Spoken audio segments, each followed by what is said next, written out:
once again. This is Impact Masters and Africa's Talking Podcasts, bringing you Dahane.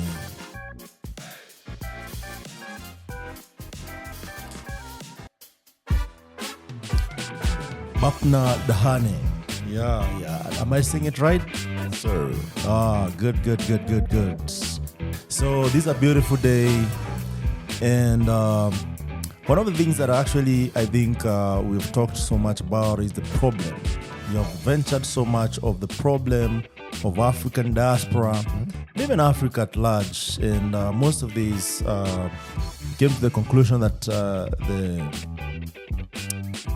it's like the new colonialism is taking root, and we think I think people going in the forest is not enough anymore because there are no forests to go to. But we can actually, fight for this because it's more of a psychological, mental war. Is a war of the minds, and how we can win this, I think, is coming together. The Ubuntu, among many other things. But I would like to hear from Dahane about what he thinks might be the solution. Dahane, welcome back. Hey, I'm back. Yeah. Feel at home. Yeah, solution. I don't have a crystal ball. Yes. It will be too presumptuous of my part to say that I have solutions. Which I don't. Yeah.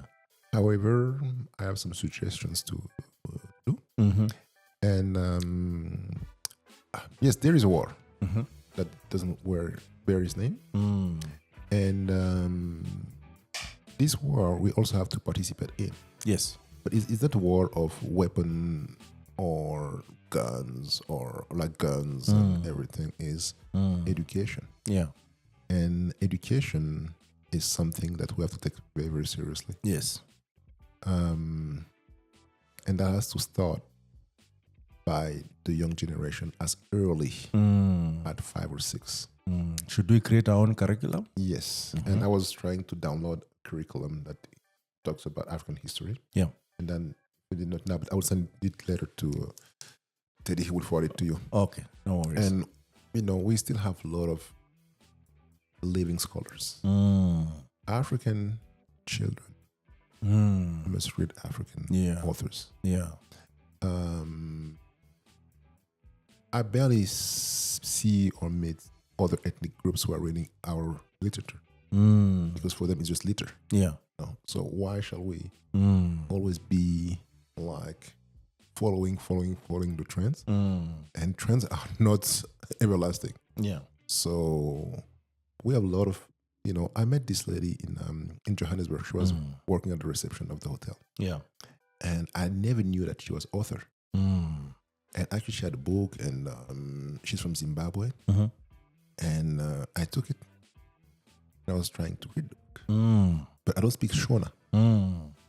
And I thought that I was giving her good advice. I said, hey, you should publish it in English and have it translated in French so we can read it and understand. She said, no. Actually, I want people to learn Shona. Was that? And she said, no, I want people to learn Shona so they can read my book. I want my children to read the book in their native tongue. And I want to be known in Zimbabwe because all my literature is in Shona. Yeah. And I look at her and say, here's the point. So that is so powerful. One aspect of our African heritage is the place of the woman. Yeah. Is not valued properly. I'm accusing those feminist movement who most of them are single, unfortunately, but yes, take them as interestingly. And they can pollute the mind of many of black women who feel like they are in competition with black men. Yeah. Not understanding that, yes, you have some losers. Yes, you have. Not all perfect. Yeah. But most of the feminist movement, how the feminist movement started at the beginning, when it started in America. Yeah. So it started in America. Yeah. Yeah. How it was after the war. Mm-hmm.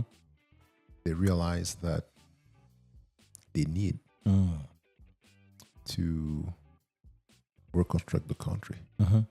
And I think it's the Rockefeller family or the Rothschild, one of those two historical thieves, who started this America, who understood that if we fund a woman movement for equal rights and all that, women gonna have more, gonna also have a source of revenue.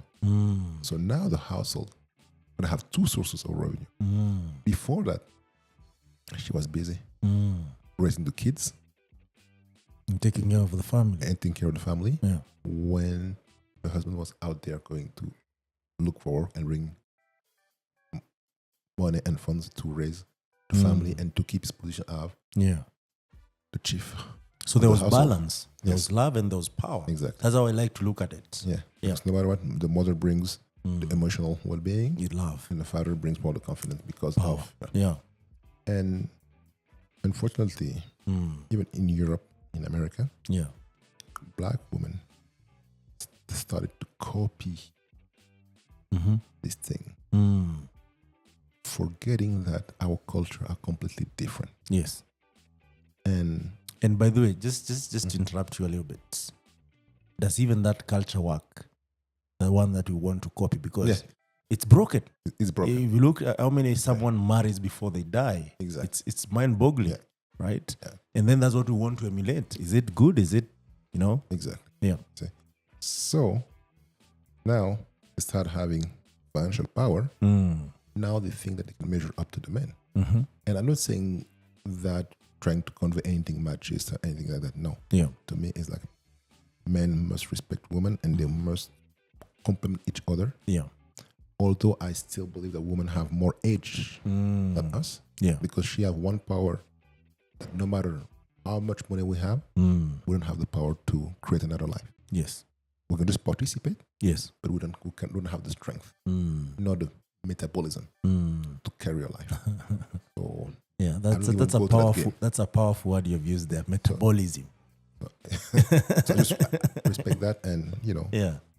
And so technically, feminist movement we're using them for their for that So agenda. would we comfortably say that feminism is showing a woman that she doesn't have power, whereas she already has a lot of power? You know what? That was based on my observation, and the sample is France, is Europe, and particularly France and America. Yeah. All those women that I befriended during my time, and who were like pro-women, and who don't talk to me like this. The next Oprah, I can make all my money by myself. Yeah. I don't need a man and all that. 30, when they get close to 35, 38, which is for most of them the ticking clock, menopause. Start making sense. All the feminist ideals start to dissipate. Yeah. Because they realize that trying to go to the excess, make them single. Yeah. Nobody wants them either. Yeah. So they can accept anything, and that's why they make a lot of mistakes. Cougar movement, and then you have all the money, the status, but hey, nobody wants you, so you go get another teenager who is broke and who wants some, and all those decadence from the West. Yeah. And sadly, this is what we're trying to emulate and to imitate. Yeah. And those names, that those worthless Kardashians and all that, I said the group is from mothers to daughters, and they are the one who are portrayed as. Those are the role model. As a role model for who? And that's the media love that. The thing is, as much as you can destruct the family unit, they're happy for that. And so solutions, we can suggest many, and just like. So we need to educate intentionally. And we're not talking about where people go to school, because even in African setting, we didn't have formal schools, but people used to be very smart. Exactly. And they actually invented a lot of things. Yeah. If you look at the cradle of man, we were talking about it the other day with one of our guests. And one of the things that we realized that men always, or African men always found a way, and even women, to survive. Because that's what human beings are supposed to do in this world.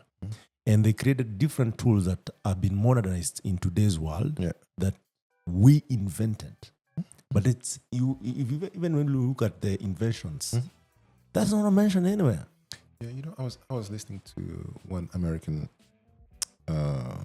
thinker. I don't remember his name, and he was saying something that I think very accurate.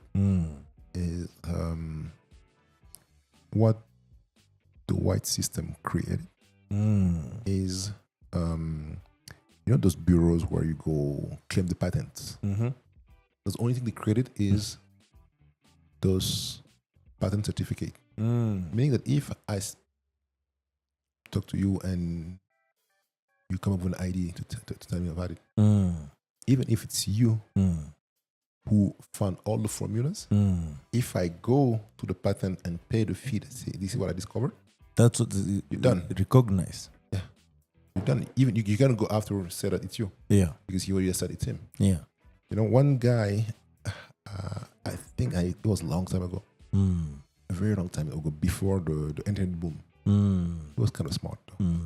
What he did, when the 3wxyz.com started becoming like you can personalize as you want, he registered many high-level athlete name, the domain name. Yeah. And he paid it out of his pocket. Yeah. At the early stage. Yeah. So now when it became like a trend, now those athletes try to... They had to pay him. To get his name, to get the domain name. Yeah. And no, this belonged to that person who bought it like, I don't know how many years ago. Or maybe for like $1 or $2. Yeah. So imagine, let's say, I don't know, Rafael Nadal or Sadio Mane, for instance, wants to open a website. He can no more. Yeah. Because hey, no, it's already taken. Maybe it's new name, but he bought it even before he became big. And this is the number. Contact him. Yeah. You want it? Yeah. How much you got? Maybe $5,000. And even more. Yeah. So somewhere saying like 20,000, and then it was becoming so prevalent that they end up creating a law that said that if it's not your own name, you're not authorized to get it. But in the meantime, but they still smart do it. people, they still do it. No, they can. This time now, I can't go and use your name. Yeah. And register it. Yeah. Because you can go, okay, I take you to court because this is my name. You didn't ask me permission. I can turn against you.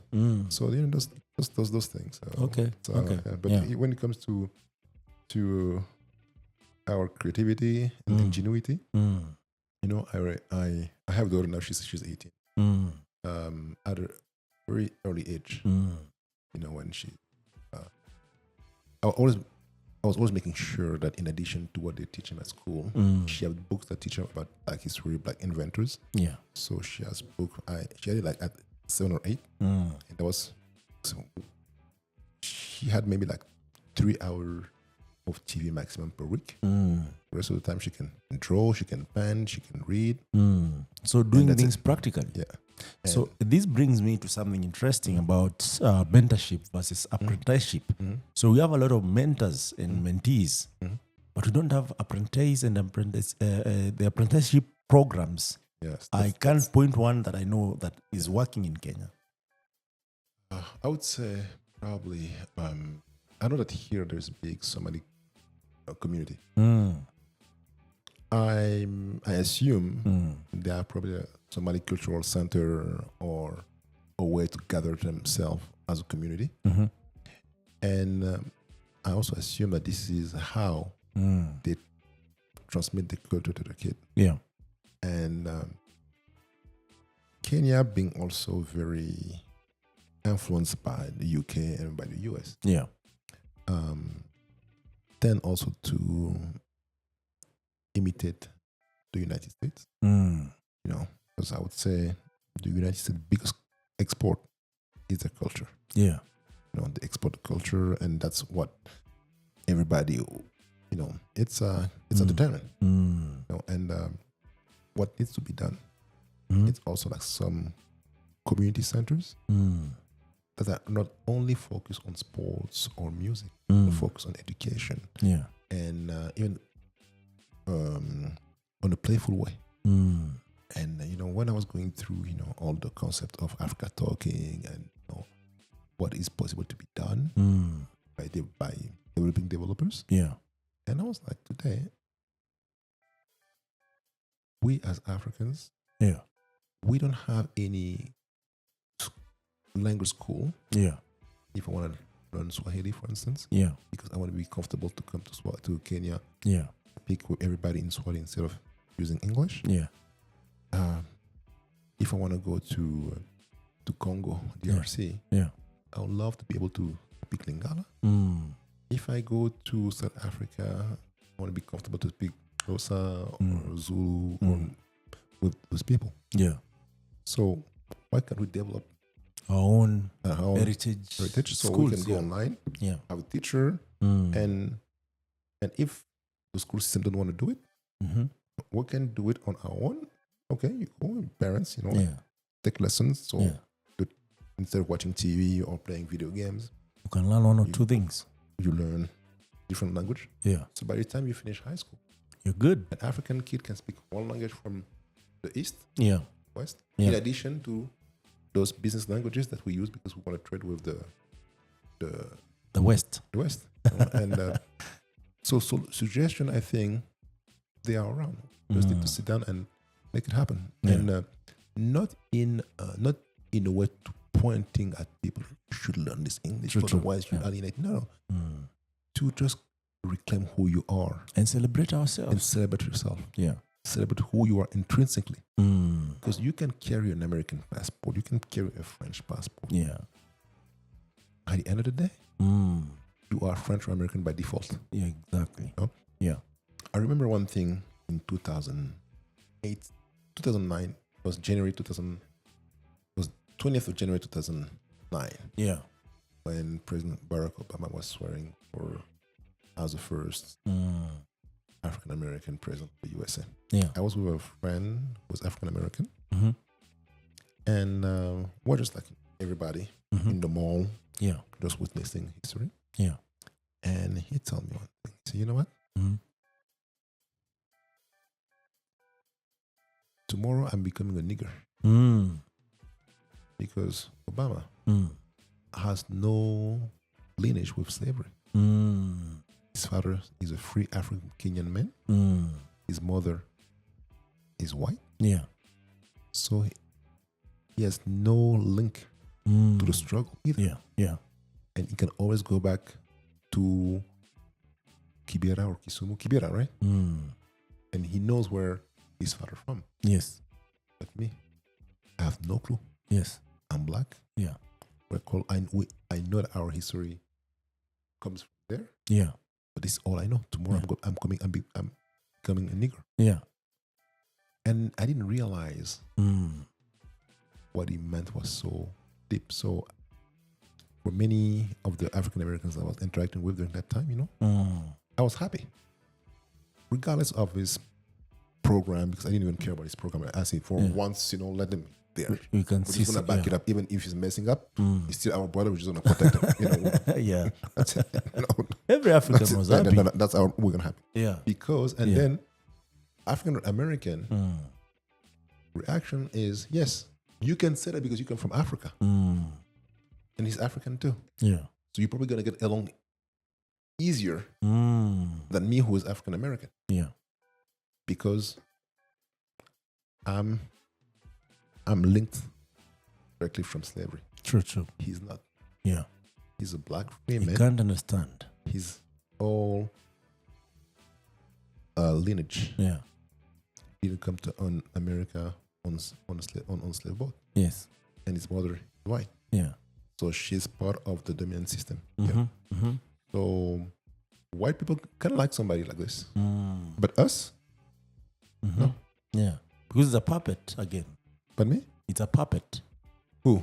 Obama.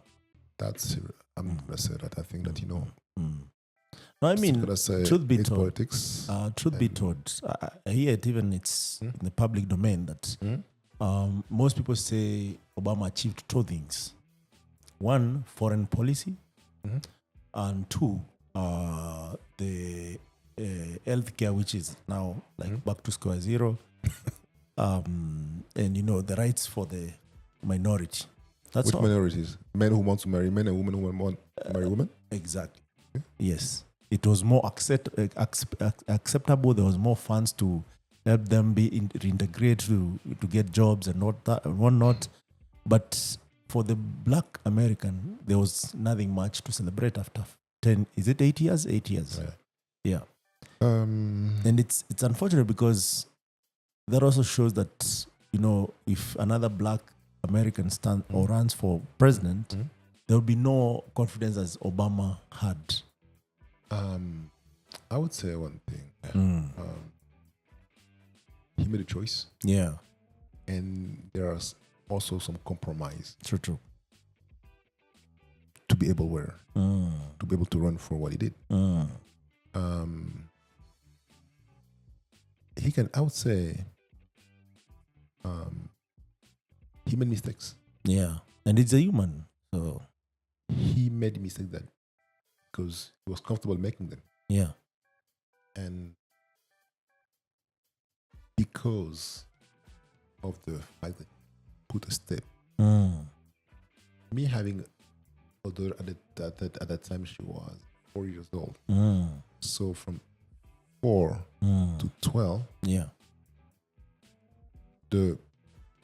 And she was also born in New York. So for the first 8 years of her life, when she was able to understand the world and all that, regardless of him messing up, she was able to walk proud because there is a Black family that is leading, just between brackets, leading. In quotes. Yes. It's still a symbol. Yeah. And sometimes symbols are important. Yeah. And that's why I say, no, let's give him a pass. Because his wife, she was doing a tremendous job. She was always making sure to recall that, her upbringing, and which was nice. Yeah. But sometimes, Is it because she had the roots of the slavery? Yeah, that plays a game. Yeah. But I would say sometimes we need to also allow tale to be told to the children. Yeah. Because they are already going through so much because the system reminds them all the time that who they Black. are. So for once, I say, let's look at our mistakes. Yes. And I say our mistake because, although I'm not voting in the US and I'm not African American or American, I sympathize with them. Yeah. And we're all very emotional. Actually, most of us didn't care about this program. Yeah. We just wanted to see a Black face in the White House. So can we complain that we didn't set up some program to say, hey, Mr. President, this is how much this is how much we raised for your presidency. Yeah. Take this amount. Yeah. But we want at your presidency. You come up with legislation against criminalization against Black people. Yeah. A policy that will get police officers accountable when they kill Blacks. Yeah. Nobody did that. They just gave out out of goodwill, and they thought everything would went work. and vote because it was a vote of belief. We can say we are our men. So are you saying we need to plan even better in case this happens again? Yeah. Yeah. That's it. Yeah. It will. So now, Hispanics, they did a lot of work. Yeah. They raised funds and, they third party, all the Latino public figures were around, raised a lot of money. They gave it to him. Latinos for Obama. But they say, we'll give it to you. This is what we want. And Hispanics were able to get some favor. They changed some regulation to get like citizenship for them and to cancel deportation for them. Now, the other group, the LGBTQ, because no, he's not as the LGBTQ president because he gave them so much power. Because they did the same thing. They raised a lot of things. They were supporting his re-elections. And sit down, hey, we did all that. This is what we want. When he got elected, we got it. So there's a lot of things a lot of mistakes that he made. But also, as a voters, we need to be more accountable. Exactly. And I think this point rides back to what happens in Africa most of the time. So like we are just from the elections here in Kenya, and we're always given two rotten apples, if you know what I mean. So it doesn't matter which one you choose. You're still in the dark. So one of the things that I think we can do collectively, and this is my thoughts, I can be wrong, is try to establish mechanism of holding people responsible, especially when they're in power, because when someone is in power, they spend public resources. Maybe people raise funds for them to be there. Maybe there are so many people who sacrifice relatives or friends or whatnot for them to be there. So it's something that we need to establish a better way, because we trust so much. We with Ubuntu, we think that because Black is there, they're gonna take care of us, but it doesn't happen like that. Most of the times, actually, even 100% of the time. When they get there, they just say, it's my time to like make myself and my immediate family rich, or amass all this. So I think that's something that we can do. But nevertheless, with your background in business and entrepreneurship and political science, because the three actually determinant: economic, social, and political harms, which determines the future of any society. So entrepreneur, Africa has been not doing so bad, I would say. I'll give credit where it's due. I've been in the ecosystem for now over 12 years. One thing I've seen is that people who are willing to put in work, especially in Africa, I want to speak about Black Americans. So we have companies that are actually more tech-oriented. We have businesses that are taking up the tech itself, and that's where the premise of Africa Stocking comes in. We have developers who are willing to build solutions for the existing business that don't have the capability of doing that. Also, Africa Stocking comes in that. And we have so many smart minds coming back in Africa to help build those platforms. So also, it's interesting to talk to you because also Africa is really strong in sports. And I think that could be a wealth creation avenue for athletes. So I would like you to bring your entrepreneur acumen into this and maybe strategies that we can use to make sure that we are thriving also on the sport side of things. And, I thought about it and I was watching what was done in the sports landscape in Africa. I've seen that we're going to have this webinar on sport in Africa, XYZ thing. But it's only to talk about maybe marketing, money-driven things. And, I'm still looking for those organizations like Giants of Africa, for instance, who is doing a great job. Why, beside basketball, why can't we just contact their president? Hey, let's have a joint venture. Every time you do your event, let's give some space for those 3 days or 4 days for Africa to come and give introduction to coding to those basketball players. Yes. So maybe, because not all of them are going to become pro players. It's easier to gain a good living from being a developer to learn how to code than to become to go to this league. Yeah. And do some joint venture. So at least that's true, because today education is all on the smartphone, on through the Yes, computer. you just need your laptop and you internet. need your That's laptop. all. That's all. Yeah. Give them a real future. Yeah. You're not just giving them like gears and put them all over that, we do this, we're building basketball courts. And not that it's bad at all. Yeah. I said, you can still do both. Yeah. And drive. Build Yeah. Yeah. and reduce maybe 2 hours, or they can wake up earlier, but still make some time for the team at Africa's talking to join and to do introduction to coding, to develop programming 101, algorithm, like a compact thing in 3 or 4 days. So when they finish the camp, they also leave with a certificate, that knowledge, the knowledge, yes, and then after that they can pursue on their own. But at least the camp was technology driven, and we can do both. Yes.